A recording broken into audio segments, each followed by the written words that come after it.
Olá a todos que acompanham o blog do Ciência Informa. Hoje eu, professor Guilherme Artioli, estou aqui com a professora Fabiana Benatti e a gente vai conversar um pouco sobre estresse oxidativo, radicais livres e principalmente suplementação de antioxidantes, mais especificamente na forma de vitaminas, que são as principais fontes de antioxidante. Fabi, é muito comum a gente ver as pessoas sempre com medo dos radicais livres, sempre com medo do famoso estresse oxidativo, e elas acabam fazendo uso, talvez excessivo, você vai explicar isso, desses suplementos que contêm vitaminas e que contêm outros tipos de antioxidante. Faz sentido esse uso? As pessoas precisam ter todo esse medo? Como é que funciona isso? Bom, a gente tem distintos conceitos, né? Então, no post que até mesmo você recentemente publicou, é importante a gente diferenciar o que é estresse oxidativo e o que é produção de radicais livres. Então, a gente sempre tem essa produção de radicais livres, né? Durante toda a nossa vida. Quando essa produção de radicais livres excede as nossas defesas antioxidantes, nesse caso a gente tem então o estresse oxidativo. Como durante a atividade física a gente produz realmente mais radicais livres, as pessoas sempre entendem, né, que há estresse oxidativo em resposta à atividade física.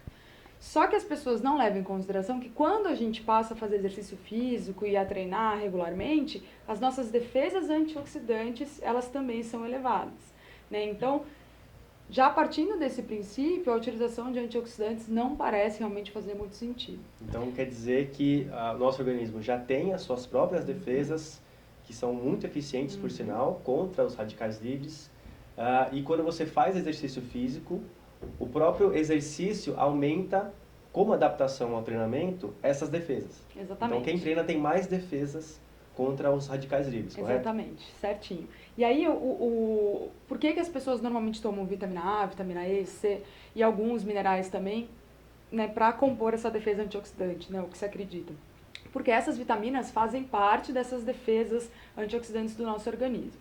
Então, mas mesmo assim, né, a gente tem essas defesas elevadas em resposta ao treinamento físico, o que faz todo sentido, né? Já que a gente produz mais radical livre, é interessante que essas defesas aumentem. Então, o nosso organismo ele é muito inteligente nesse sentido.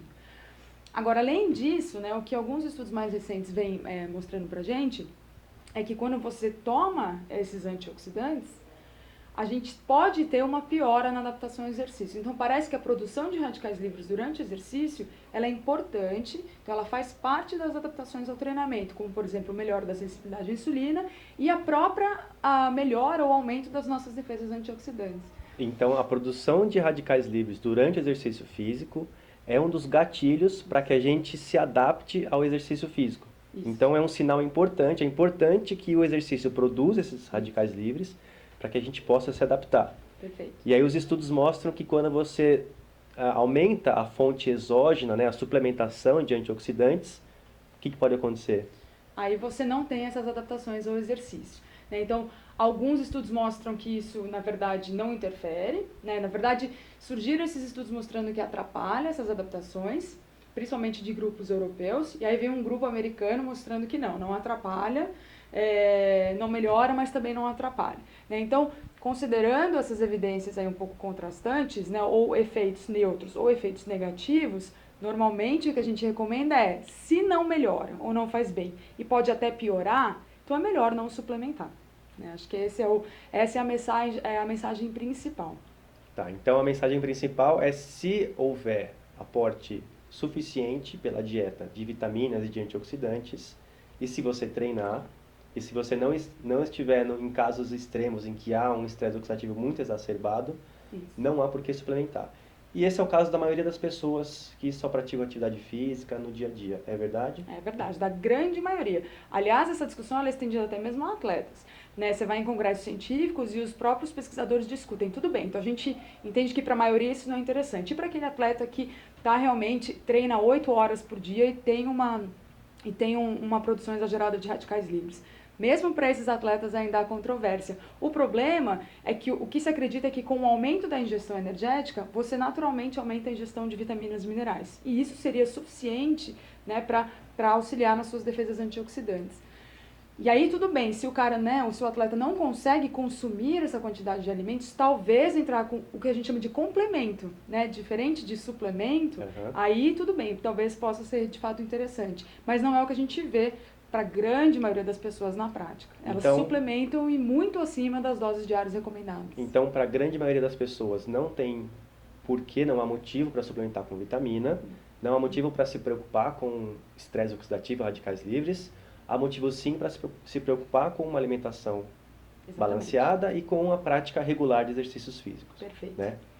E existe algum caso de pessoas que podem precisar fazer suplemento, pensando naquelas que não conseguem atingir as recomendações diárias de vitamina, aquelas que apresentam algum tipo de deficiência? Nesses casos seria interessante? Sim, o que a gente tem de evidência hoje é que se há um déficit, né, uma deficiência de determinada vitamina ou determinado mineral, aí sim o uso de suplemento pode ser interessante. Para atletas, por exemplo, normalmente isso acontece com vitamina D ou com alguns minerais como ferro, por exemplo.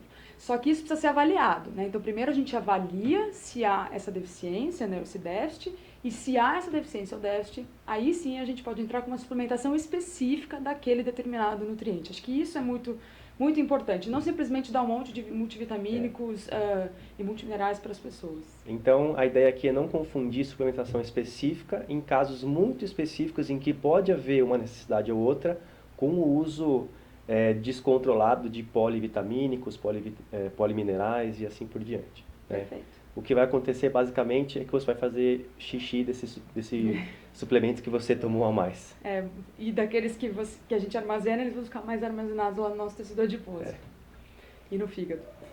Então, obrigado, Fabi, pelos esclarecimentos. Para você que acompanha os nossos vídeos, se inscreva no nosso canal, acompanhe sempre o nosso blog, www.cienciainforma.com.br. Tem também o nosso podcast. Espero que vocês aproveitem. Um abraço e até a próxima.